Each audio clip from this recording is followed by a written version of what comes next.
You know, I've been a fan of the Witcher series for a few years now. Played the first 2 games and was excited when I heard about the third. Everything about the third game that I could possibly say has probably been said by now. It's fucking amazing. For example, any complaint I had in Dragon Age Inquisition doesn't exist in this game. The game has a nice balance between gameplay and story, and it fits really well here. But goddamn, I needed to record this before I even let it go. Spoiler warning for anybody who hasn't beaten the game yet. So, yeah, I got the worst possible ending you could get for that game. I know how everybody has their own personal best ending scenario, but I got the worst ending to probably everybody. I think the consensus would generally be the same. The ending where Ciri dies, and so does Geralt, presumably. Jesus Christ. The people like me who got this ending the first time around probably need counseling, because it was fucking depressing. Especially after investing 70 hours into this story, at least. After the game ended for me, I googled the other endings and how I triggered mine. I gotta say, I'm personally kind of disappointed in how the endings get triggered, and I'll probably just forget about this at some point and replay the game, but it's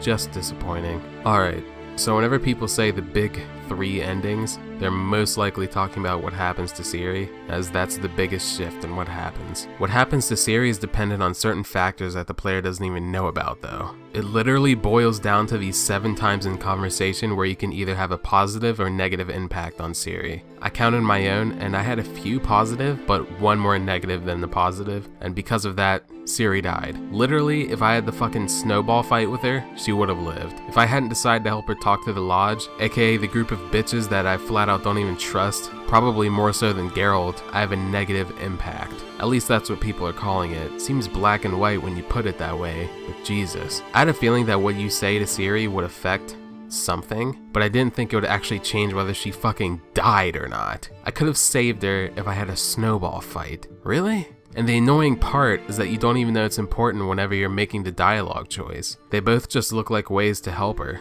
You can't even really tell what one will lead to. The Witcher 3 emphasizes how there's a moral gray area in the decisions you make, so I don't know why they would give us these apparent black and white options suddenly at the end of the game. What also sucks is that in some scenarios I remember almost picking the other option. I just didn't. It feels like getting a shitty ending or not in that case is just rolling the dice, at least in mine, and the other details are the result of what you actually chose to do. I couldn't help but feel bad and then feel cheated afterwards when it came to that specific part of the ending, and that part of the ending was extremely sad. And for a bit, it completely overshadowed this masterpiece of a game for me. The ending boss battles, for example, were epic.